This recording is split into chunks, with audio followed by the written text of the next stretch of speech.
ہم تو رکھتے ہیں مسلمانوں کا دین، دل سے ہے خدا میں ختم المرسلین، دل سے ہے خدا میں ختم المرسلین،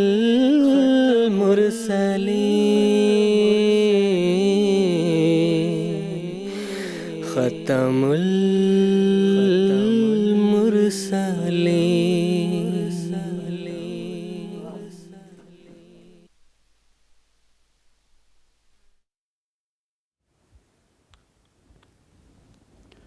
اعوذ باللہ من الشیطان الرجیم، بسم اللہ الرحمن الرحیم۔ ناظرین کرام، السلام علیکم ورحمۃ اللہ وبرکاتہ۔ ناظرین، آج 18 جنوری 2025 عیسوی ہفتے کا دن ہے۔ انڈیا میں اس وقت رات کے 10 بجے ہیں اور جی ایم ٹی کے مطابق اس وقت سپہر کے 4:30 بجے ہیں، اور ناظرین یہ وقت ہے پروگرام راہ ہدیٰ کا۔ ناظرین، قادیان دارالامان سے اپنے لائیو ڈسکشن پروگرام راہ ہدیٰ کے 4 ایپیسوڈز پر مشتمل سیریز کے ساتھ ہم آپ کی خدمت میں حاضر ہیں۔ آج کا یہ ایپیسوڈ اس سیریز کا دوسرا ایپیسوڈ ہے۔ ناظرین، اس مکمل سیریز میں ہم بانی جماعت احمدیہ سیدنا حضرت مرزا غلام احمد صاحب قادیانی مسیح موعود و مہدی موعود علیہ السلام کی تصنیف لطیف براہین احمدیہ حصہ پنجم میں بیان فرمودہ حقائق اور معارف کی باتوں کا تذکرہ کر رہے ہیں۔ ناظرین، جیسا کہ آپ جانتے ہیں کہ پروگرام راہ ہدیٰ لائیو ہونے کے ساتھ ساتھ ایک انٹریکٹیو پروگرام بھی ہے، یعنی ہمارے ناظرین اپنے سوالات کے ذریعہ ہمارے اس پروگرام میں شامل ہو سکتے ہیں۔ ہم سے جڑنے کے لیے ہمارے ناظرین اپنی ٹیلی ویژن سکرینز پر ہمارے رابطے کی تمام تفاصیل ملاحظہ فرما رہے ہوں گے۔ آپ ہم سے ٹیلی فونز لائنز کے ذریعہ رابطہ کر سکتے ہیں، اسی طرح ٹیکسٹ میسیجز، فیکس میسیجز اور ای میل کی سہولیت بھی دستیاب ہے۔ ہم اسٹوڈیو ڈسکشن کے ساتھ ساتھ اپنے ناظرین کے سوالات یہاں اسٹوڈیو میں موجود علماء کرام کے پینل میں پیش کرتے ہیں، اور ہمارے علماء کرام اسی پروگرام کے ذریعہ ہمارے ناظرین کے سوالات کے جوابات دیتے ہیں۔ ناظرین، آج کے ایپیسوڈ میں جو علماء کرام کا پینل یہاں اسٹوڈیو میں موجود ہے، میں اس کا تعارف کروا دیتا ہوں۔ محترم مولانا منیر احمد صاحب خادم اور محترم مولانا کے طارق احمد صاحب آج کے ایپیسوڈ میں خاکسار کے ساتھ شریک گفتگو ہوں گے۔ میں ہر دو حضرات کا خیر مقدم کرتا ہوں۔ ناظرین، سیدنا حضرت اقدس مسیح موعود علیہ السلام کی تصنیف لطیف براہین احمدیہ حقانیت اسلام کا زندہ ثبوت ہے۔ براہین احمدیہ میں صداقت اسلام کے اظہار کے بے شمار دلائل موجود ہیں۔ حقیقت یہ ہے کہ براہین احمدیہ سیدنا حضرت اقدس مسیح موعود علیہ السلام اور جماعت احمدیہ کے ساتھ رونما ہونے والے تمام عظیم واقعات کا خلاصہ ہے۔ اس میں اردو، فارسی، انگریزی، عبرانی اور عربی زبانوں میں کثیر الہامات موجود ہیں جو اکثر پیشگوئیوں پر مشتمل ہیں، اور ان کا ایک بڑا حصہ براہین احمدیہ جلد 5 کی اشاعت تک پورا ہو کر اسلام کی سچائی ظاہر کر رہا ہے، اور یہی اس کتاب کا اصل مقصد بھی تھا۔ ناظرین، اس مختصر سی تمہید کے بعد خاکسار آج کے ایپیسوڈ کا سب سے پہلا سوال محترم مولانا منیر احمد خادم صاحب سے پوچھنا چاہتا ہے کہ سیدنا حضرت اقدس مسیح موعود علیہ السلام نے اس کتاب براہین احمدیہ حصہ پنجم میں فرمایا ہے، آپ فرماتے ہیں کہ قرآن کریم میں یہ خبر دی گئی ہے کہ آخری دنوں میں طرح طرح کے مذاہب پیدا ہو جائیں گے اور وہ ایک دوسرے پر تعصب کی وجہ سے حملے کریں گے۔ اس وقت اللہ تعالیٰ ایک فرقہ کی بنیاد ڈالے گا اور سعید الفطرت لوگ اس فرقے میں داخل ہوں گے۔ تو حضرت مسیح صاحب نے جو فرمایا ہے، اس کی وضاحت فرمانے کی درخواست ہے۔ بسم اللہ الرحمن الرحیم۔ سیدنا حضرت اقدس مسیح موعود علیہ السلام نے جو یہ فرمایا ہے کہ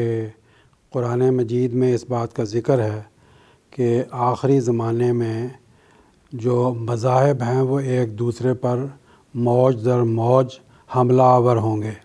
ان کے مقابلے ہوں گے، اور اسی دور میں، اسی زمانہ میں آسمانی بگل پھونکا جائے گا۔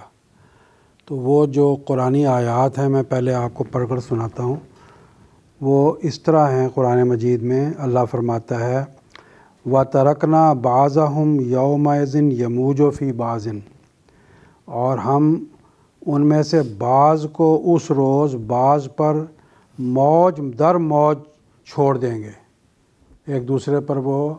اس طرح ہم جیسے موجیں ایک دوسرے پر سوار ہوتی ہیں، حملہ آور ہوتی ہیں، اس طرح حملہ آور ہوں گے مذاہب آپس میں. وَنُفِخَ فِي الصُّورِ، اور بگل پھونکا جائے گا. فَجَمَعْنَاهُمْ جَمْعًا، تب ہم تمام اقوام کو ایک پلیٹ فارم پر جمع کر دیں گے. تو اس کے بعد اللہ تعالیٰ قرآن مجید میں آگے یہ بھی ارشاد فرماتا ہے وَعَرَضْنَا جَهَنَّمَ يَوْمَئِذٍ لِلْكَافِرِينَ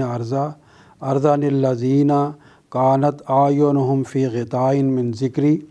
وَكَانُوا لَا يَسْتَطِيعُونَ سَمْعًا. فرمایا کہ وہ اس دن کیا ہوگا کہ لوگ مسیح موعود کی دعوت اور جو اس کی تبلیغ ہے اس کو سنیں گے نہیں، اس سے انکار کریں گے، اس کی مخالفت کریں گے. تو اس زمانے میں پھر کیا ہوگا کہ ان کے اوپر مخالفتوں کی وجہ سے، شوخیوں کی وجہ سے طرح طرح کے عذاب نازل ہوں گے. اور وہ آگے فرماتے ہیں وہ ایسے لوگ ہوں گے کہ مسیح موعود کی دعوت و تبلیغ سے ان کی آنکھیں پردہ میں رہیں گی اور وہ اس کی باتوں کو سن نہیں سکیں گے اور بیزاری کا اظہار کریں گے. تب خدا تعالیٰ کے عذابوں کا پے در پے نزول ہوگا اور دنیا کو جھنجھوڑا جائے گا. تو یہ وہ آیات ہیں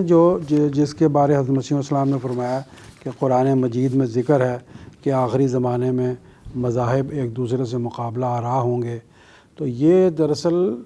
19ویں صدی کے نصف آخر میں یہ دور شروع ہوتا ہے، جبکہ ہندوستان کے اندر جو کہ تمام مذاہب یہاں موجود تھے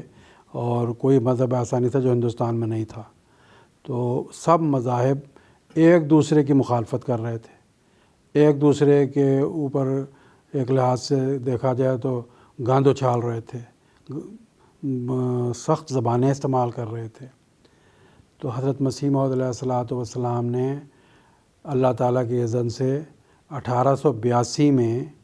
ایک کتاب لکھی براہین احمدیہ. اس کا پہلا حصہ 1882 میں تحریر فرمایا. اور یہ جو مذاہب ایک دوسرے کے خلاف مقابلہ آرا ہو رہے تھے ان کے جواب میں آپ نے وہ کتاب لکھی. اور اس کتاب کی خوبی یہ تھی کہ آپ نے تمام مذاہب کو یہ بات بیان فرمائی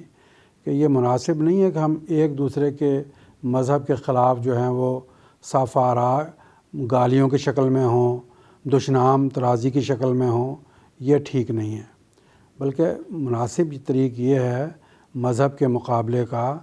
کہ ہر ایک اپنے اپنے مذہب کی خوبیاں بیان کرے. جس کے مذہب میں زیادہ خوبیاں ہوں گی پڑھنے والے خود ہی دیکھ لیں گے، غور کر لیں گے اور پھر اسی مذہب کو اختیار کر لیں گے.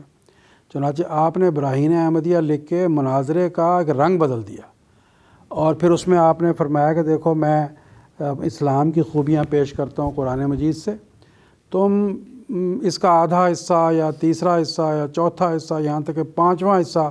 پیش کر دو نکال کے اپنے مذاہب سے، تو مانا جائے گا کہ آپ کے مذہب کے اندر بھی کوئی ایسی بات ہے کہ جو قابل قبول ہے. اور اگر نہیں پیش کر سکتے تو کم از کم میرے دلائل کو نمبر وار علمی دلائل کو علم سے توڑ دو. تو آج تک اس کا کوئی مقابلے کا جواب کسی مذہب کی طرف سے نہیں آیا، لیکن حضرت مسیح موعود علیہ الصلوۃ والسلام کا یہ جو ایک مذہبی دنیا کے اندر، مناظرے کی دنیا کے اندر جو علمی انقلاب آپ نے پیش فرمایا کہ ہر ایک اپنے مذہب کی خوبیاں بیان کرے اور یہ مقابلے کا جو رنگ ہے وہ اس کے اندر ایک دوسرے کے خلاف برا کہنا یا گالیاں نکالنا اس کو بند کیا جائے، یہ ایک کر کے آپ نے مذہب کی دنیا پر ایک بہت بڑا احسان کیا تمام مذاہب کے لوگوں پر. آگے جو ہے ان آیات میں یہ بھی آتا ہے کہ فَجَمَعْنَاهُمْ جَمْعًا، تمام مذاہب کو ایک پلیٹ فارم پر جمع کر دیا جائے گا. اس کی قرآن مجید کے اندر بھی ایک جگہ اور وضاحت آتی ہے سورۃ المرسلات میں، جہاں اللہ تعالیٰ فرماتا ہے وَإِذَا الرُّسُلُ أُقِّتَتْ، ایک وقت ایسا آئے گا تمام رسولوں کو وقت مقررہ پر جمع کر دیا جائے گا. تفسیر اس اجمال کی یہ ہے کہ دنیا کے جتنے بھی بڑے بڑے مذاہب ہیں آج کے اس دور میں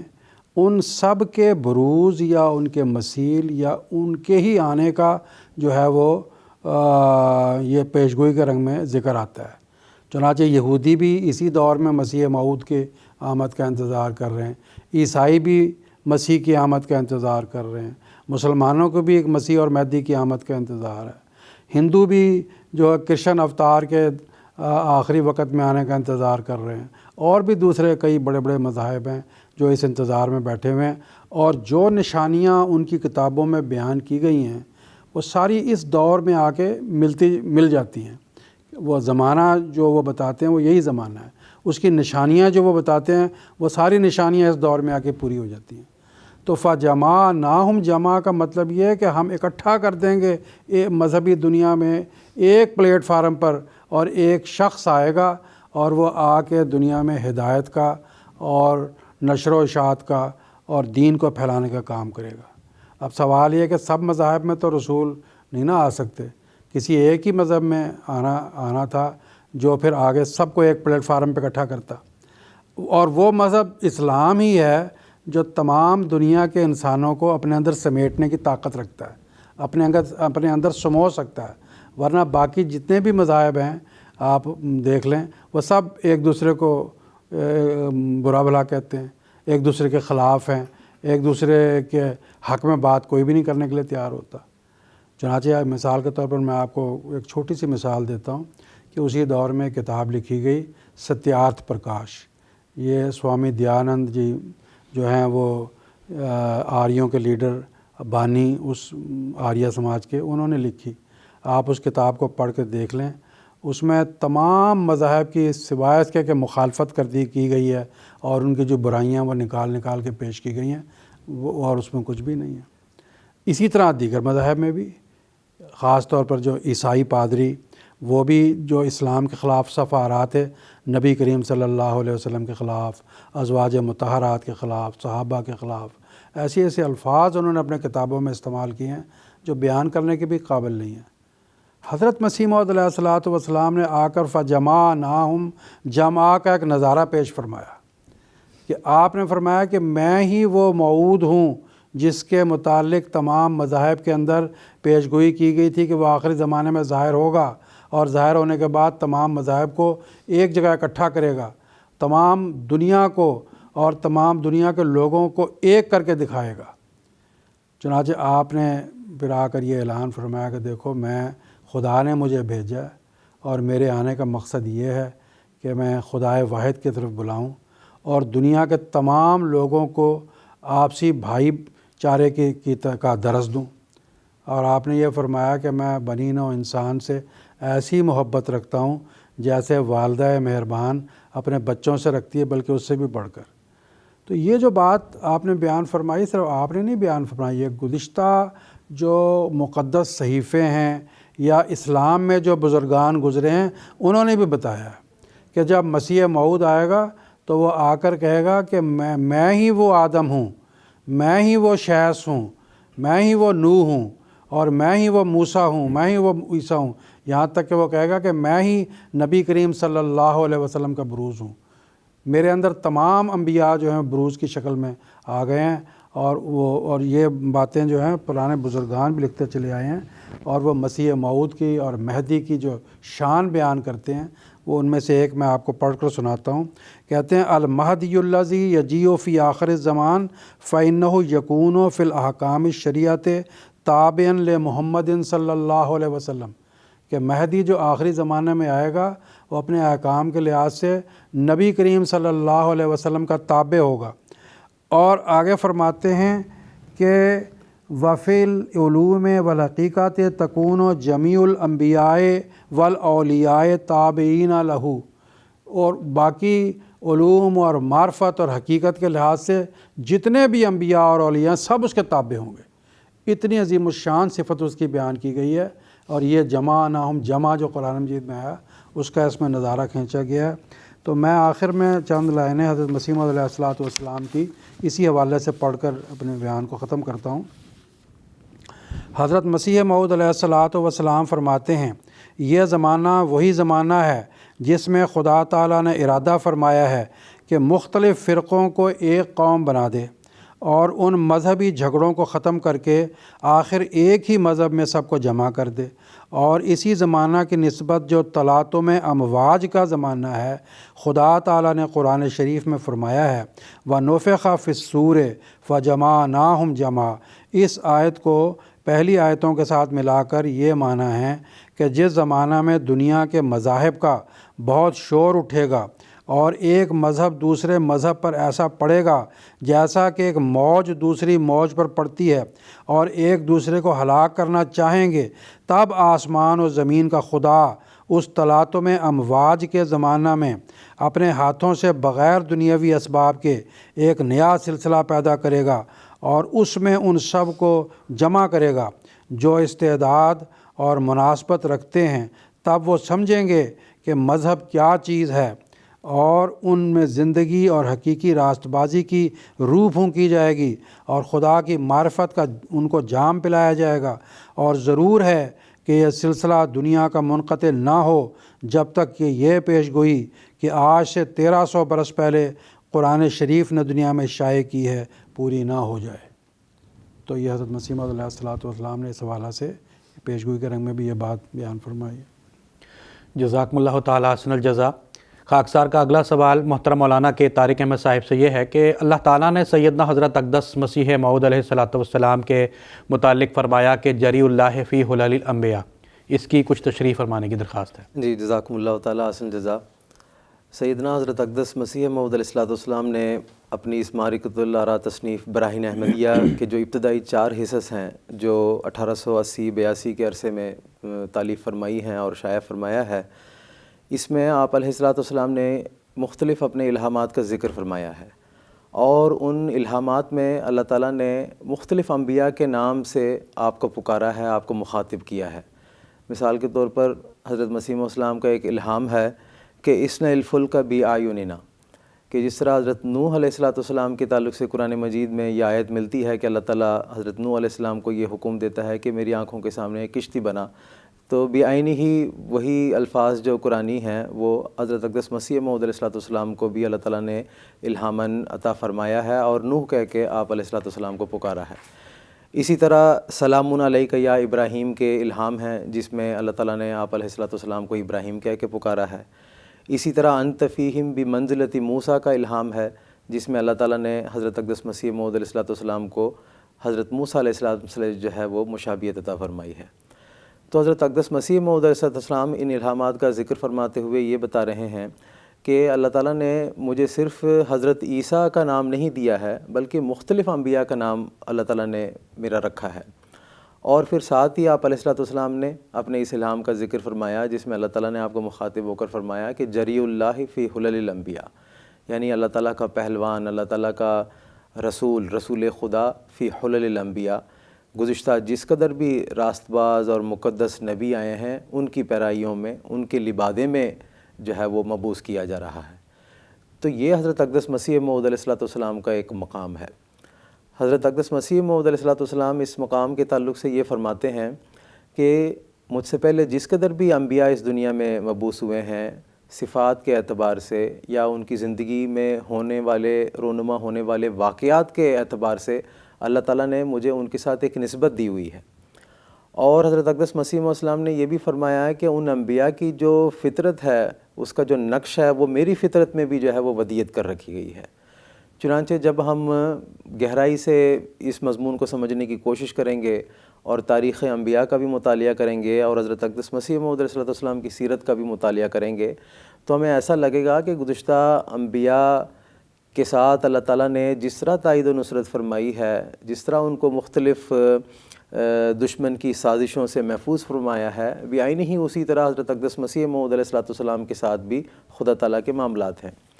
مثال کے طور پر جس طرح میں نے حضرت نوح علیہ السلام کا ذکر کیا تھا کہ نوح علیہ السلام کی جو قوم ہے وہ ناشکری اور اسی طرح تکفیر میں جب حد تجاوز کر گئی تو اللہ تعالیٰ نے حضرت نوح کو ہدایت فرمائی تھی کہ تم ایک کشتی جو ہے وہ تیار کرو۔ چنانچہ جب اس کے بعد اللہ تعالیٰ نے اس قوم کو عذاب میں مبتلا کرنا تھا تو نیک لوگوں کو بچانے کے لیے اللہ تعالیٰ نے وہ کشتی کا حضرت نوح علیہ السلام کے ذریعے سے انتظام فرمایا، جس کے ذریعے سے جو حضرت نوح علیہ السلام کے ساتھ جو قوم تھی جو آپ کی تائید میں کھڑی تھی، اس کو اللہ تعالیٰ نے بچا لیا۔ بیائنی ہی اسی طرح جب ہم حضرت اقدس مسیح موعود علیہ السلام کے زمانے کا مطالعہ کرتے ہیں تو آپ کے زمانے میں بھی طاعون کی جو وبا ہے، جو مرض ہے، وہ پھوٹی، اور اللہ تعالیٰ نے آپ کو الہاماً یہ فرمایا کہ انی احافظ کل من فی الدار، کہ جو بھی تمہاری اس در و دیوار کے جو چار دیواری ہے، یعنی جو جماعت جو تم نے قائم فرمائی ہے، اس میں آ جائے گا اور تمہاری تعلیمات کے مطابق جو ہے وہ اپنی زندگی گزارے گا تو اس کو طاعون کی وبا سے جو ہے وہ اللہ تعالیٰ محفوظ کرے گا۔ تو یہ بالکل مشابہت ہمیں حضرت نوح علیہ السلام کے زمانے کے ساتھ حضرت اقدس مسیح موعود علیہ السلام کے زمانے کی ملتی ہے۔ اسی طرح چاہے جس طرح حضور صلی اللہ علیہ وسلم کو اللہ تعالیٰ نے کفار مکہ کی قتل کی سازش سے جو ہے وہ محفوظ کیا اور بچایا، تو بیائنی ہی اسی طرح حضرت اقدس مسیح موعود علیہ السلام کے قتل کے حوالے سے بھی سازش ہوئی۔ بعض جو ہے وہ اس ارادے کے ساتھ آئے تھے، لیکن اللہ تعالیٰ نے ان کے منصوبوں میں ان کو ناکام و نامراد کر دیا۔ تو غرض بتانے کا مقصد یہ ہے کہ گزشتہ جس قدر بھی مقدس راست باز انبیاء اس دنیا میں مبعوث ہوئے ہیں، ان سب کے ساتھ حضرت اقدس مسیح موعود علیہ السلام کی مشابہت ہے اور آپ علیہ السلام کی نسبت ہے۔ تو حضرت اقدس مسیح موعود علیہ السلام نے یہ بھی فرمایا ہے کہ یہ جو زمانہ ہے جس میں اللہ تعالیٰ نے مجھے مامور فرمایا ہے، مبعوث فرمایا ہے، یہ جامع کمالات اخیار ہے، کہ جتنی بھی نیکیاں ہیں وہ سب اس زمانے میں جو ہے وہ پائی جاتی ہیں۔ اور اس کے بالمقابل آپ علیہ السلام نے یہ بھی فرمایا ہے کہ یہ زمانہ جامع کمالات اشرار بھی ہے، کہ جتنی زیادہ برائیاں ہیں وہ بھی اس زمانے میں جو ہے وہ پائی جاتی ہیں۔ لیکن ساتھ ہی حضرت اقدس مسیح موعود نے یہ بھی فرمایا ہے کہ لیکن خدا تعالیٰ کا رحم ہے، وہ اس حلیم ہے، جس کی وجہ سے اس نے جو ہے وہ اس زمانے میں مہلت دی ہوئی ہے۔ چنانچہ اس فکرے پر بھی جب ہم حضرت مسیح موعود علیہ السلام کے غور کرتے ہیں تو ہمیں معلوم ہوتا ہے کہ سابق میں جس قدر بھی برائیاں تھیں مختلف انبیاء کے زمانے میں، وہ سب برائیوں کو اس زمانے میں ہم دیکھتے ہیں۔ مثال کے طور پر خدا تعالیٰ کے انبیاء کی تکفیر اور ناشکری پر نوح علیہ السلام کے زمانے میں جو ہے وہ سیلاب آ گیا تھا، تو آج بھی جو ہے وہ خدا تعالیٰ کے نبی کی جو ہے نا وہ اس کی تکفیر کی جاتی ہے، اس کو جو ہے نا وہ اس کا تمسخر جو ہے وہ کیا جاتا ہے۔ حضرت صالح علیہ السلام کی قوم میں ہم دیکھتے ہیں کہ تبلیغ کے جو ذرائع ہیں اس کو بند کرنے کی کوشش کی گئی، اونٹنی کی جو ہے نا وہ ٹانگیں کاٹ دی گئیں۔ تو آج کے زمانے میں بھی ہم دیکھتے ہیں کہ کس طرح جماعت احمدیہ کے لیے تبلیغی راستوں کو جو ہے وہ بند کرنے کے حوالے سے مختلف ملکوں میں کوششیں کی جاتی ہیں۔ ناپ تول میں کمی اور دھوکہ دہی کی وجہ سے قوموں کو عذاب دی گئیں۔ آج ہم دیکھتے ہیں کہ کس طرح مختلف ملکوں میں جو ہے وہ ناپ تول اور دھوکہ دہی کا جو ہے نا وہ بازار گرم ہے۔ لیکن حضرت مسیح موعود نے ایک جگہ یہ بھی فرمایا ہے کہ خدا تعالیٰ عذاب میں دھیما ہے، اور مسیح موعود نے ایک جگہ یہ بھی فرمایا ہے کہ قریب ہے کہ تم نوح کے زمانے کو دیکھو گے۔ تو مسیح موعود نے یہاں یہ بھی فرمایا ہے کہ جس طرح اللہ تعالیٰ نے ہر نیکی اور راست بازی کو اس زمانے میں دوبارہ قائم کر دیا ہے، تو اس کے بالمقابل ہم یہ بھی دیکھتے ہیں کہ برائیاں بھی اسی طرح جس طرح گزشتہ انبیاء کے زمانے میں عروج پر تھیں، تو آج ہم دیکھتے ہیں کہ وہ عروج پر ہے، لیکن خدا تعالیٰ عذاب میں دھیما ہے، اور اس نے لوگوں کو جو ہے وہ مہلت دی ہوئی ہے تاکہ لوگ جو ہے وہ اپنی اصلاح کر لیں۔ تو اس بات کی طرف بھی حضور نے خاص طور پر توجہ دلائی ہے۔ اور آج جب ہم دیکھتے ہیں کہ دنیا کس طرح تیسری عالمی جنگ کی طرف بڑھ رہی ہے اور عذاب کی طرف جو ہے وہ خدا تعالیٰ کے عذاب کو جو ہے وہ اپنے بد عملی کی نتیجے میں جو ہے نا وہ بلا رہی ہے دنیا، تو ہمیں یہی نظر آتا ہے کہ خدا تعالیٰ کا جو عذاب ہے، جو قہر ہے، وہ بالکل ہی قریب ہے۔ پھر حضرت اقدس مسیح موعود علیہ السلام نے یہ بھی فرمایا ہے کہ زمانہ اپنے اندر ایک گردش دوری رکھتا ہے،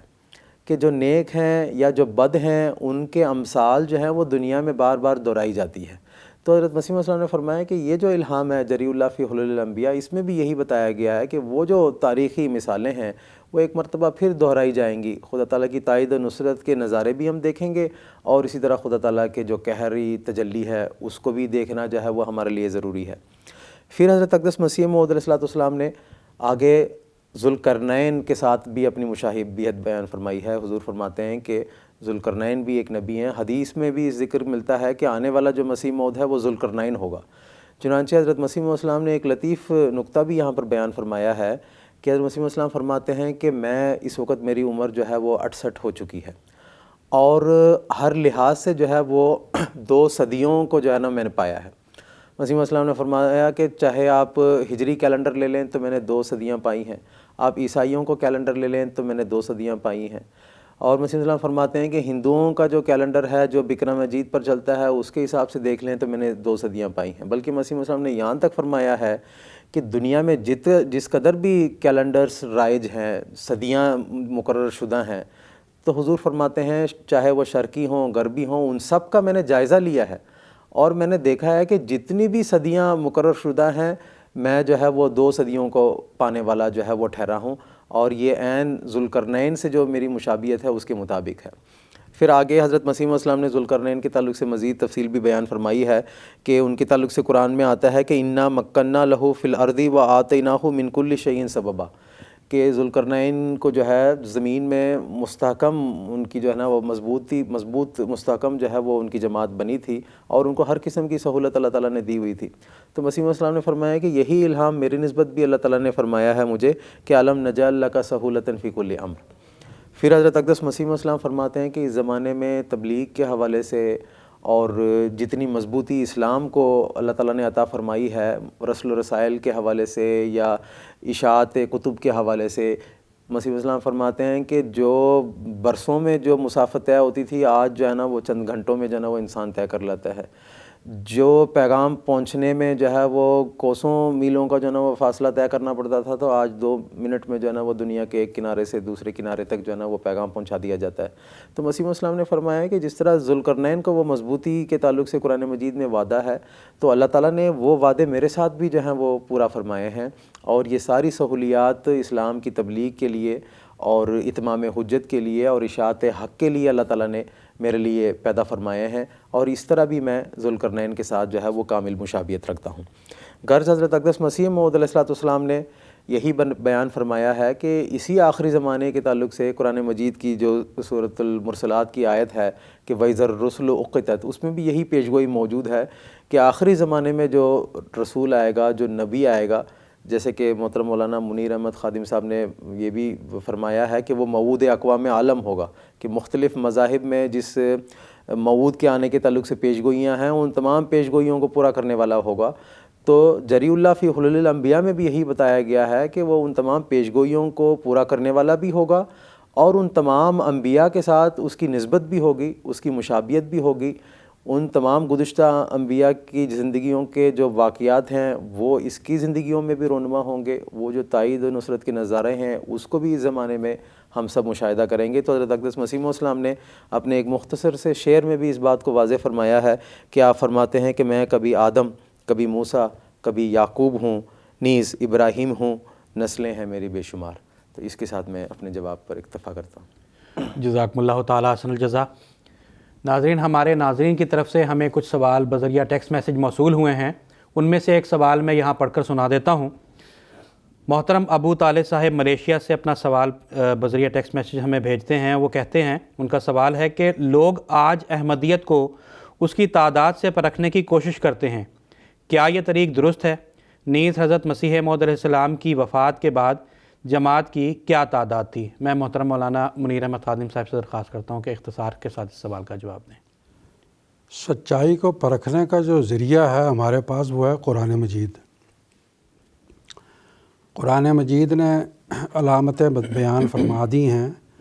کہ کسی نبی کو پرکھنے کی کیا کیا علامتیں ہوتی ہیں اس کی سچائی کی۔ یہ تو کہیں نہیں لکھا کہ جس نبی کی تعداد ماننے والوں کی سب سے زیادہ ہوگی وہ سچا ہوگا، جس کی سب سے زیادہ نہیں ہوگی وہ سچا نہیں ہوگا۔ تعداد سے پرکھنے کا کہیں ذکر نہیں آتا۔ اگر یہ تعداد سے پرکھنے کا ذکر ہو تو پھر تو اسلام کی تعداد، مسلمانوں کی تعداد آج بھی عیسائیوں سے کم ہے، تو نعوذ باللہ من ذالک یہ کہا جائے گا کہ اسلام ٹھیک نہیں ہے، غلط ہے۔ تو تعداد تو کوئی پرکھنے والی چیز نہیں ہے۔ اور یہ جو آتا ہے کہ حضرت صلی اللہ علیہ وسلم کے بارے میں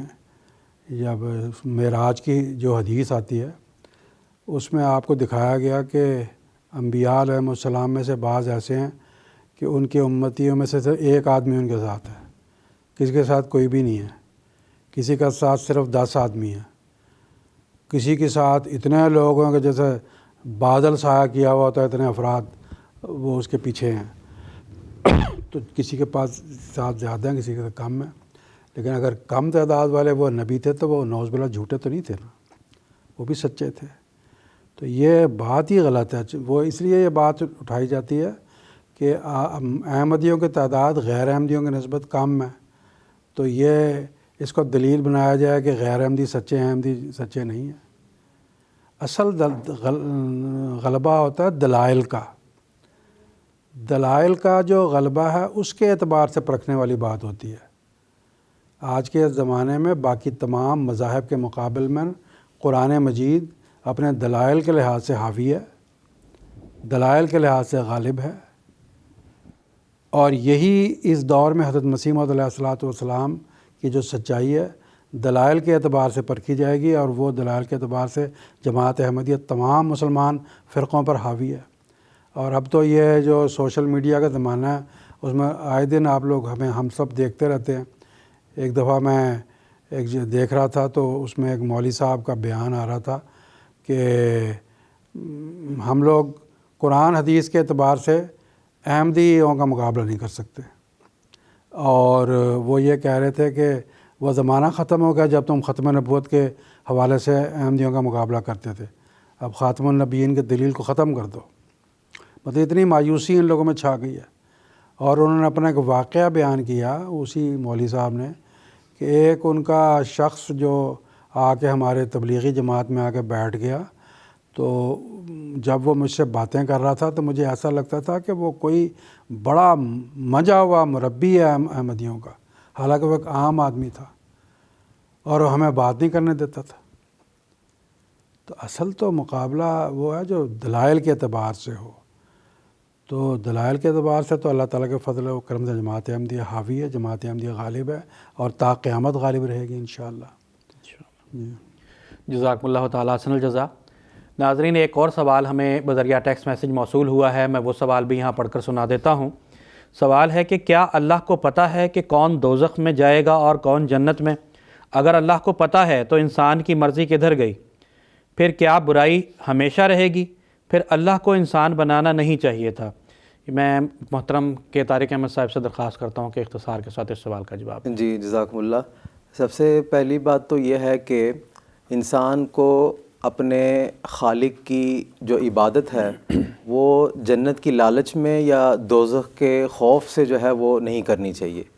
بلکہ خدا تعالیٰ کے انسان پر احسانات ہیں، اور ان احسانات کو یاد کرتے ہوئے انسان کو عبادت کا جو ہے وہ حق ہے اس کو ادا کرنے کی کوشش کرنی چاہیے۔ یہ نہیں کہ مجھے جنت ملے گی اس وجہ سے جو ہے وہ میں اللہ تعالیٰ کی عبادت بجا لاؤں یا اس کے ساتھ اپنے تعلق کو مضبوط کروں۔ اور اسی کی طرف حضرت اقدس مسیح موعود علیہ السلام نے بھی، جیسا کہ حضور کا یہ معروف اقتباس ہے جس میں حضور فرماتے ہیں کہ ہمارا بہشت ہمارا خدا ہے، ہماری اعلیٰ لذات ہمارے خدا میں ہیں۔ تو خدا کے ساتھ اپنا تعلق جو مضبوط کرنا ہے وہ جنت یا دوزخ کی وجہ سے نہیں، بلکہ خدا تعالیٰ کے اس کے احسانات، اس نے ہمیں پیدا کیا، ہماری مختلف ضروریات کا خیال رکھا، ان سب چیزوں کو مد نظر رکھتے ہوئے ہمیں خدا تعالیٰ کی عبادت کرنی چاہیے۔ دوسری بات یہ ہے کہ خدا تعالیٰ علیم و خبیر ہے، اس کو علم ہے کہ جو ہے نا وہ کون سیدھے راستے پر ہے اور کون جو ہے وہ غلط راستے پر ہے۔ اس کی میں ایک مثال آپ کو اس طرح سے بتا سکتا ہوں کہ جس طرح حضرت مرزا بشیر احمد صاحب ایم اے نے بھی اپنی کتاب میں اس کا ذکر فرمایا ہے کہ مثال کے طور پر ایک فراست والا انسان ہے، وہ دیکھتا ہے کہ ایک جگہ پر کچھ لوگ ایسی باتیں کر رہے ہیں جس سے وہ پہچان لیتا ہے کہ یہ شاید بینک رابری کرنے کے لیے جا رہے ہیں، کیونکہ وہ جو گفتگو کرنے والے ہیں وہ بات کر رہے ہیں کہ بھئی وہ بینک کا جو ہے نا وہ سیکیورٹی گارڈ کب جو ہے وہ چائے پینے کے لیے جاتا ہے، یا اس کے کتنے سی سی ٹی وی کیمرے لگے ہوئے ہیں، کہاں جو ہے نا اس کی بجلی کا کنیکشن ہے۔ تو یہ سب باتوں کو جب ایک فراست والا انسان سنتا ہے تو وہ اندازہ لگا لیتا ہے کہ یہ بینک جو ہے نا وہ چوری کرنے کے لیے جا رہے ہیں۔ لیکن ہم یہ نہیں کہہ سکتے ہیں کہ اس نے ان کو بینک چوری کرنے پر مجبور کیا، کیونکہ یہ جانتا تھا تو اس نے جو ہے نا وہ مجبور کیا۔ تو بالکل بیاینی ہی یہی حالت ہے خدا تعالیٰ کے علیم و خبیر ہونے کا۔ اس کا بالکل جو ہائی لیول ہو سکتا ہے اس فراست کا وہ خدا تعالیٰ کو حاصل ہے۔ تو خدا تعالیٰ کا یہ جان لینا کہ کون نیکی کے راستے پر ہے اور کون بدی کے راستے پر ہے، تو کسی کو مجبور نہیں کرتا ہے کہ وہ جو ہے نا وہ ضرور بدی کے راستے پر ہی جائے، بلکہ جب قرآن مجید کا ہم مطالعہ کرتے ہیں تو اللہ تعالیٰ فرماتا ہے کہ فَأَلْهَمَهَا فُجُورَهَا وَتَقْوَاهَا، کہ انسان کو جو ہے وہ اس کی فطرت میں اللہ تعالیٰ نے یہ باتیں رکھ دی ہیں، اس کو سمجھا دی گئی ہیں کہ اچھی باتیں کون سی ہیں، بری باتیں کون سی ہیں، کون سے نیک کام ہیں جس کو بجا لانا ضروری ہے اور کون سے برے کام ہیں جس سے اعراض کرنا انسان کے لیے ضروری ہے۔ پھر اسی طرح قرآن مجید کا جب ہم مطالعہ کرتے ہیں تو ہمیں پتہ لگتا ہے کہ جب شیطان کا خدا کے ساتھ مکالمہ ہوتا ہے تو شیطان خدا سے کہتا ہے کہ میں جو ہے نا جو تیرے راستے پر آ رہے ہیں بندے ان کو میں گمراہ کروں گا، اس کی جو ہے نا مجھے جو ہے نا وہ مہلت دی جائے۔ تو خدا کہتا ہے کہ ہاں ٹھیک ہے، تم گمراہ کرنے کی کوشش کر لو، اور خدا ساتھ ہی کہتا ہے کہ جو میرے اپنے مقرب بندے ہوتے ہیں جن کا خدا کے ساتھ جو ہے وہ پختہ تعلق ہوتا ہے وہ تمہاری باتوں میں نہیں آئیں گے، وہ ضرور مجھے حاصل کریں گے۔ ہاں جو کمزور لوگ ہوں گے، جو راہ راست سے بھٹک جائیں گے، ان پر جو ہے وہ تمہیں دسترس حاصل ہو جائے گا اور ان کو پھر جو ہے میں عذاب میں جو ہے وہ مبتلا کروں گا۔ تو یہ دراصل جو ہے وہ خدا تعالیٰ کی قدرت ہے، یا اس کا علیم و خبیر ہونا، یا جنت و دوزخ کی جو باتیں ہم کرتے ہیں وہ اس سے یہ مراد ہے۔ جنت اور دوزخ کی جس طرح انہوں نے بات کی ہے تو اس سے خدا کو کیا فائدہ ہے؟ حضور انور عید اللہ تعالیٰ بن اصل عزیز سے بھی اس حوالے سے ایک سوال ہوا تھا، تو حضور نے فرمایا کہ جس طرح ایک ٹیچر ہے وہ امتحان کے بعد کسی کو پاس کرتا ہے، کسی اسٹوڈنٹ کو فیل کرتا ہے، تو اس سے ٹیچر کا کیا فائدہ ہے؟ یا ماں ہے، ماں اپنے بچے کو جو ہے وہ کوئی انعام دیتی ہے، یا کبھی اس کو بیماری سے شفا یابی کے لیے کوئی کڑوی دوائی دے دیتی ہے، تو اس سے ماں کو کیا فائدہ ہے؟ اس سے تو اس بچے کو فائدہ ہے، ٹیچر کو کوئی فائدہ نہیں ہے، بلکہ اس طالب علم کو فائدہ ہے کہ وہ اپنی زندگی کو سنوار لیتا ہے۔ تو یہی دراصل دوزخ اور جنت کی جو ہے وہ حقیقت ہے۔ اور جس طرح کہ میں نے پہلے بھی بتایا تھا اس سوال کے جواب کے آغاز میں، انسان کو نہ جنت کی لالچ سے نہ دوزخ کے خوف سے خدا کے ساتھ اپنے تعلق کو مضبوط کرنا چاہیے، بلکہ خدا تعالیٰ کے ساتھ ایک حقیقی محبت اور اس کے احسانات کو یاد کرتے ہوئے اپنے خالق حقیقی کے ساتھ ایک مضبوط تعلق قائم کرنا انسان کی پیدائش کا مقصد ہے۔ جزاکم اللہ تعالیٰ حسن الجزا۔ پروگرام کو آگے بڑھاتے ہوئے خاکسار کا اگلا سوال محترم مولانا منیر احمد خادم صاحب سے یہ ہے کہ سیدنا حضرت اقدس مسیح موعود علیہ السلام نے اس کتاب براہین احمدیہ حصہ پنجم میں معرفت الہی کے حصول کے کچھ رہنما اصول بیان فرمائے ہیں، تو اس کی کچھ تشریح کرنے کی درخواست ہے۔ حضرت اقدس مسیح موعود علیہ السلام نے قرآن مجید کے حوالے سے جو معرفت الہی کے حصول کے جو رہنما اصول بیان فرمائے ہیں وہ اس طرح میں آپ کو بتاتا ہوں۔ پہلی آیت یہ ہے کہ فمن کان یرجو لقاء ربہ فلیعمل عملا صالحا ولا یشرک بعبادت ربہ احدا، کہ جو شخص اللہ تعالیٰ کی معرفت حاصل کرنا چاہتا ہے، اللہ تعالیٰ کی ملاقات حاصل کرنا چاہتا ہے، اپنے رب کی ملاقات، تو فرمایا فلیعمل عملا صالحا، چاہیے کہ وہ نیک عمل کرے، اور آگے فرمایا ولا یشرک بعبادت ربہ احدا، اور اپنے رب کی عبادت میں جو ایک ہے، اکیلا ہے، کسی کو شریک نہ ٹھہرائے۔ تو اعمال صالحہ بجا لانا اور برے کاموں سے بچنا، یہ اللہ تعالیٰ کی معرفت حاصل کرنے کا سب سے پہلا گر ہے، پہلا یہ زینہ سمجھ لیا جائے، طریقہ سمجھ لیا جائے۔ اب اعمال صالحہ کون سے بہتر ہیں؟ ایک آدمی ہمارے اسلام میں اعمال صالحہ کی کیا آگے ڈیفینیشن کی گئی ہے کہ اعمال صالحہ کیا ہیں؟ اگر ہم کوئی عمل کریں تو کون سا عمل خدا کو محبوب ہے؟ تو اس کے لیے قرآن مجید میں اللہ تعالیٰ نے فرمایا کہ ان کنتم تحبون اللہ فاتبعونی یحببکم اللہ، اگر تم اللہ سے پیار کرنا چاہتے ہو تو میری پیروی کرو تو اللہ تم سے پیار کرنے لگے گا۔ تو اس میں کیا پتہ لگا کہ اعمال صالحہ وہ کہلائیں گے جو آن حضرت صلی اللہ علیہ وسلم کی پیروی میں کیے جائیں گے۔ اب مثال کے طور پر میں آپ کو مثال دیتا ہوں کہ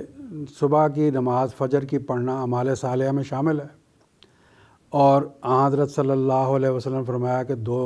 رکعت جو ہے وہ اس کی سنت پہلے پڑھنی ہے، بعد میں 2 رکعت جو ہے وہ فرض پڑھنے ہیں۔ تو کوئی آدمی کہے چلو آج میرا زیادہ اعمال صالحہ بجا لانے کا دل کرتا ہے تو میں فجر کی 8 رکعتیں پڑھ لیتا ہوں، تو وہ تو کوئی اعمال صالحہ نہیں ہوں گے۔ تو قرآن مجید نے یہ ایک سانچہ بنایا ہے کہ اعمال صالحہ حضرت صلی اللہ علیہ وسلم کے پیچھے چل کر ہی ہوں گے۔ اب بعض ایسی باتیں ہیں جو ہمیں ان کی حکمتیں سمجھ آتی ہیں، بلکہ اکثر کی سمجھ میں آتی ہیں، ممکن ہے بعض ایسی باتیں ہیں جن کی حکمت سمجھ میں نہ آتی ہو۔ سمجھ نہیں بھی آتی تو وہی اعمال صالحہ ہیں جو حضرت صلی اللہ علیہ وسلم بجا لائے، اور انہی کو بجا لانے سے ہی اللہ تعالیٰ کا پیار، اللہ تعالیٰ کی ملاقات، اللہ تعالیٰ کی معرفت حاصل ہوتی ہے۔ تو یہ ایک دوسرا آپ سمجھ لیں زینہ کہ اعمال صالحہ بجا لانا، پھر اعمال صالحہ کیا ہیں، ان کو کس رنگ میں بجا لانا۔ آگے اللہ تعالیٰ فرماتا ہے اعوذ باللہ من الشیطان الرجیم، بلا من اسلم وجہہ للہ وہو محسن فلہ اجرہ عند ربہ ولا خوف علیہم ولا ہم یحزنون، کہ جس نے سونپ دیا خود کو اللہ کے، اپنے آپ کو اللہ کو سونپ دیا کہ بس میں تیرا ہو گیا، تو جو مجھ سے چاہے سلوک کر، میں تیرا ہوں۔ اسلامہ کا معنی یہ ہے کہ سونپ دینا، اپنے آپ کو خدا کے سپرد کر دیا۔ آگے فرماتے ہیں وہ محسن، اور وہ محسن ہو گیا تو اس کا اجر اللہ کے پاس ہے، اس کے رب کے پاس ہے۔ نتیجہ یہ اس کو ملے گا اس کا کہ نہ اس کو کوئی ڈر ہوگا اور نہ وہ غمگین۔ حضرت مسیح موعود علیہ الصلوۃ والسلام فرماتے ہیں کہ اس میں سعادت تامہ کے 3 درجے بیان کیے گئے ہیں۔ پہلا درجہ ہے فنا کا، جو بلا من اسلم وجہہ، کہ اپنے آپ کو اللہ کو سونپ دینا کا مطلب اپنے وجود کو فنا کر دینا خدا تعالیٰ کی ذات میں۔ تو سعادت تامہ کا یہ پہلا درجہ۔ پھر آگے فرماتے ہیں کہ وہو محسن،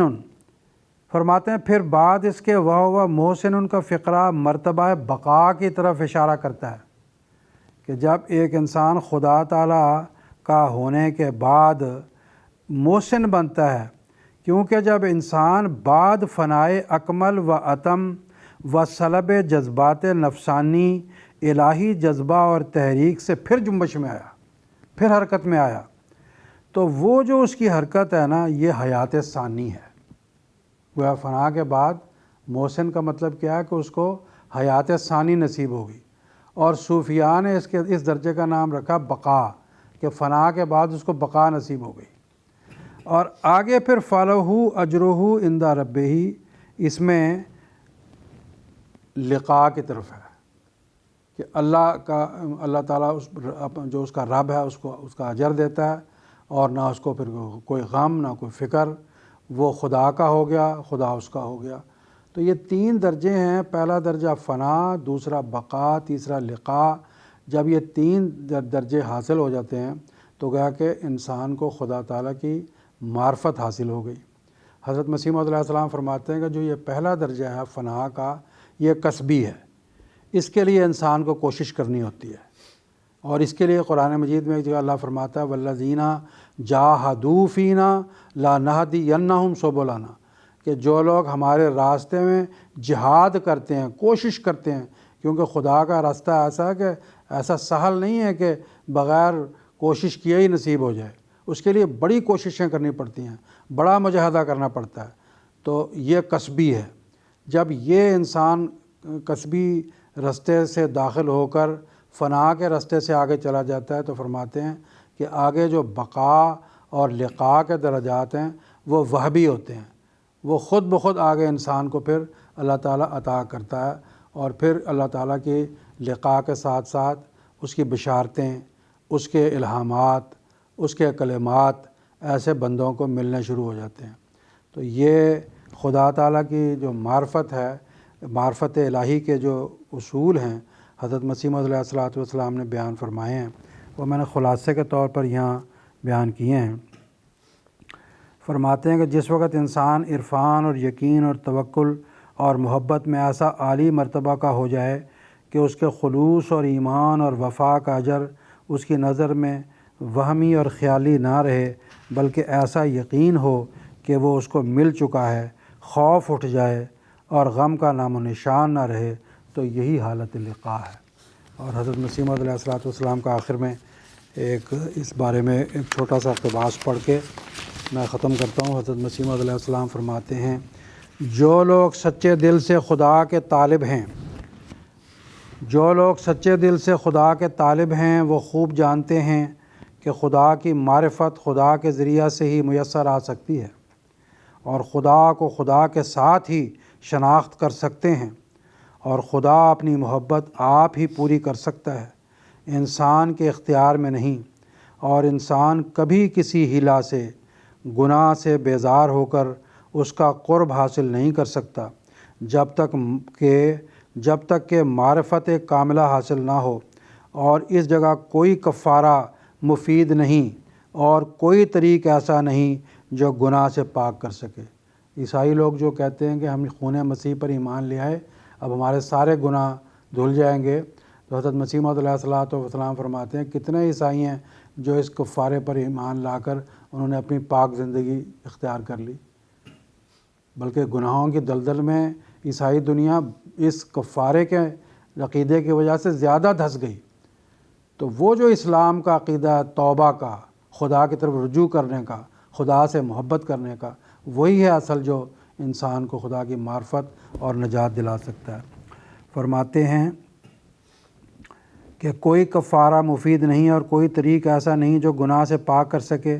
بجز اس کامل معرفت کے جو کامل محبت اور کامل خوف کو پیدا کرتی ہے، اور کامل محبت اور کامل خوف یہی دونوں چیزیں ہیں جو گناہ سے روکتی ہیں، کیونکہ محبت اور خوف کی آگ جب بھڑکتی ہے تو گناہ کے خس و خاشاک کو جلا کر بھسم کر دیتی ہے، اور یہ پاک آگ اور گناہ کی گندی آگ دونوں جمع ہو ہی نہیں سکتی۔ غرض انسان نہ بدی سے رک سکتا ہے اور نہ محبت میں ترقی کر سکتا ہے جب تک کہ کامل معرفت اس کو نصیب نہ ہو، اور کامل معرفت نہیں ملتی جب تک کہ انسان کو خدا تعالیٰ کی طرف سے زندہ برکات اور معجزات نہ دیے جائیں۔ یہ دیباچہ براہین احمدیہ حصہ پنجم سے حوالہ لیا گیا، صفحہ نمبر 6 ہے۔ جزاکم اللہ تعالیٰ احسن الجزا۔ خاکسار کا اگلا سوال محترم مولانا کے طارق احمد صاحب سے یہ ہے کہ حضور صلی اللہ علیہ وسلم کا جو واقعہ معراج تھا اسے سیدنا حضرت اقدس مسیح موعود علیہ السلام نے بیان کیا ہے، تو اس کی کچھ اور مزید تفصیل بیان فرمانے کی درخواست ہے۔ جی جزاکم اللہ تعالیٰ احسن جزا۔ کتاب براہین احمدیہ میں حضرت اقدس مسیح موعود علیہ السلام نے اس حوالے سے بھی بحث کی ہے اور دلائل دنیا کے سامنے پیش فرمائے ہیں کہ حضرت مسیح ناصری علیہ السلام بجسم عنصری آسمان پر تشریف نہیں لے گئے ہیں،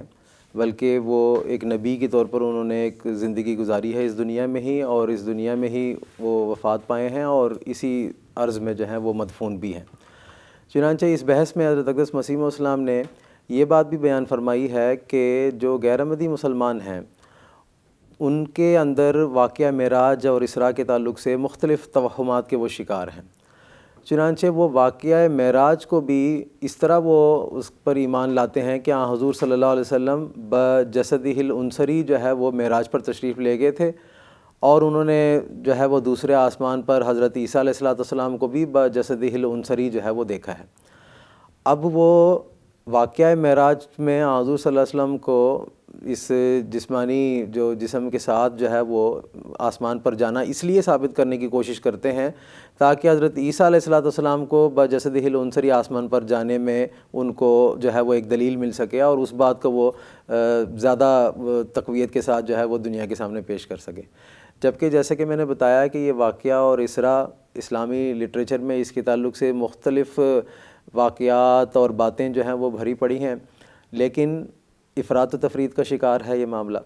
پہلی غلطی تو مسلمانوں کی یہ ہے کہ وہ ان دونوں واقعہ کو ایک ہی واقعہ سمجھتے ہیں، اسراء اور معراج کو، جبکہ معراج میں حضور صلی اللہ علیہ وسلم مسجد الحرام میں ہوتے ہیں اور حضرت جبرائیل علیہ السلام ان کو روحانی اعتبار سے ایک سفر پر لے جاتے ہیں جس میں آسمان کی طرف آپ کا عروج ہوتا ہے اور خدا تعالیٰ سے ان کی جو ہے وہ ملاقات ہوتی ہے، اور مختلف گزشتہ انبیاء سے بھی حضرت محمد صلی اللہ علیہ وسلم کی جو ہے وہ ملاقات ہوتی ہے۔ اور معراج کے تعلق سے سورۃ النجم میں جو ہے وہ ذکر ہے، اسی طرح احادیث میں بھی اس کے تعلق سے مختلف ذکر ملتا ہے۔ جبکہ اسراء وہ بھی ایک روحانی سفر ہے جس کو حضور صلی اللہ علیہ وسلم کو بیت المقدس تک جو ہے وہ بعض مصلحت کے تحت جو ہے وہ لے جایا گیا ہے۔ تو پہلی غلطی تو مسلمان یہ کرتے ہیں کہ وہ یہ دونوں واقعہ کو ایک ہی واقعہ تسلیم کرتے ہیں، جبکہ یہ دونوں مختلف واقعات ہیں۔ سورہ نجم میں جو ہے وہ معراج کا ذکر ہے، اور سورہ بنی اسرائیل میں واقعہ اسراء کا ذکر ہے۔ اسی طرح جب ہم احادیث کا مطالعہ کرتے ہیں تو ہمیں زیادہ واضح رنگ میں جو ہے وہ یہ باتیں سمجھ آ جاتی ہیں کہ یہ آخر روحانی سفر تھے یا جسمانی سفر تھا۔ سب سے پہلے تو ہمارے لیے قرآن مجید کی دلیل ہے۔ جب ہم قرآن مجید کا مطالعہ کرتے ہیں تو سورۃ النجم کی یہ آیت ہے کہ ما کذب الفؤاد ما رأى، کہ حضور صلی اللہ علیہ وسلم کے دل نے جو دیکھا، آپ علیہ الصلوۃ والسلام کے دل نے جو باتیں دیکھی ہیں، فؤاد کا لفظ جو ہے نا وہ یہاں پر استعمال کیا گیا ہے، وہ سچی ہیں، وہ جھوٹی نہیں ہیں، بلکہ وہ حقائق پر مشتمل باتیں ہیں جو آپ کے دل نے جو ہے نا وہ دیکھا اور بیان کیا۔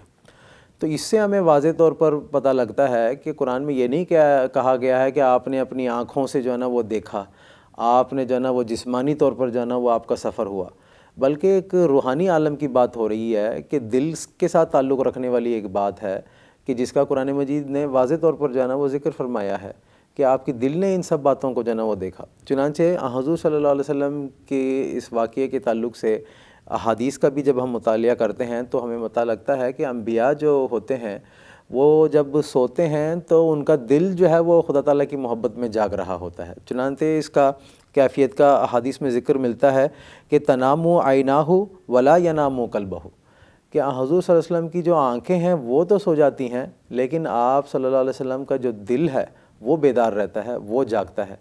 تو یہ ایک خدا تعالیٰ کے ساتھ آپ کے تعلق کا ایک روحانی کیفیت ہے جو یہاں پر بیان کی گئی ہے، جس میں آپ صلی اللہ علیہ وسلم بظاہر سوئے ہوتے ہیں لیکن آپ کا دل خدا تعالیٰ کی محبت میں جاگ رہا ہوتا ہے۔ چنانچہ جب احادیث کا ہم مزید گہرائی سے جائزہ لیتے ہیں تو ہمیں پتہ لگتا ہے کہ جو معراج کا واقعہ، اس کے تعلق سے حضرت عائشہ رضی اللہ تعالیٰ عنہا کی بھی روایت ہے کہ آپ فرماتی ہیں کہ ما فقد جسدہ، کہ جب یہ معراج کا واقعہ ہوا، حضور صلی اللہ علیہ وسلم مسجد الحرام میں جو حتیم والی جگہ ہے وہاں پر آپ لیٹے ہوئے تھے، تو عائشہ کہہ رہی ہیں کہ ان کا جو جسد ہے، ان کا جو جسم ہے وہ تو وہیں پر موجود تھا۔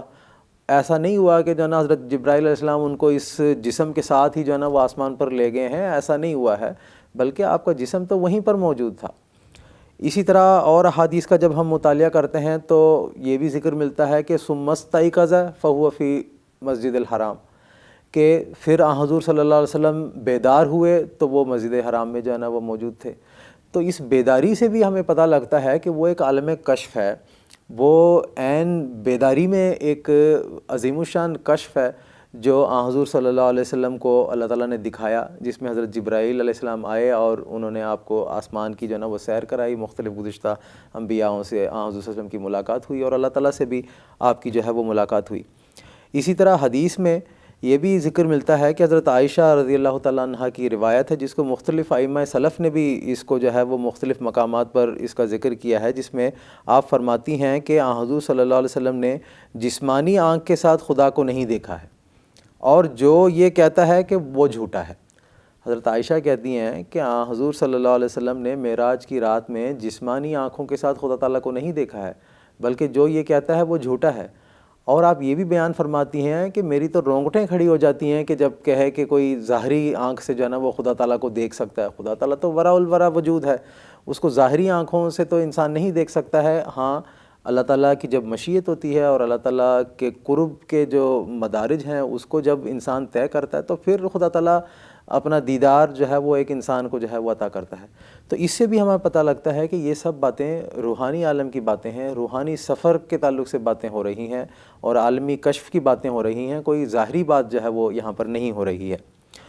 چنانچہ اس واقعہ کا میں مختصر ذکر بھی کرتا ہوں کہ جیسا کہ میں نے بتایا کہ مسجد الحرام میں حضور صلی اللہ علیہ وسلم لیٹے ہوئے تھے اور حتیم کا وہ مقام تھا جہاں پر آپ لیٹے ہوئے تھے، تو حضرت جبرائیل علیہ السلام وہاں پر تشریف لاتے ہیں۔ آپ واقعہ حدیث میں اس طرح ذکر ملتا ہے کہ وہ آپ کو اٹھا کر لے جاتے ہیں، سب سے پہلے آپ کے دل کو زمزم کے پانی سے صاف کرتے ہیں، پھر اس میں ایمان اور یقین کو جو ہے وہ بھر دیتے ہیں، پھر ان کو جو ہے وہ پہلے آسمان پر لے جاتے ہیں جہاں پر آدم سے ان کی ملاقات ہوتی ہے، تو ساتھ کے ساتھ جو ہے وہ آدم کی جو امت ہے وہ بھی دکھائی جاتی ہے،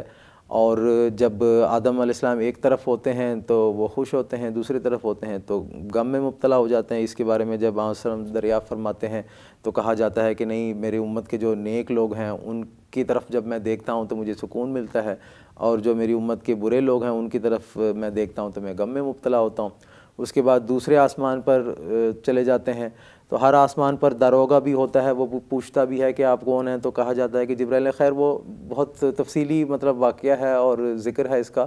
تو غرض دوسرے آسمان پر جو ہیں وہ حضرت عیسیٰ علیہ السلام اور حضرت یحییٰ علیہ السلام سے جو ہے وہ حضور صلی اللہ علیہ وسلم کی ملاقات ہوتی ہے۔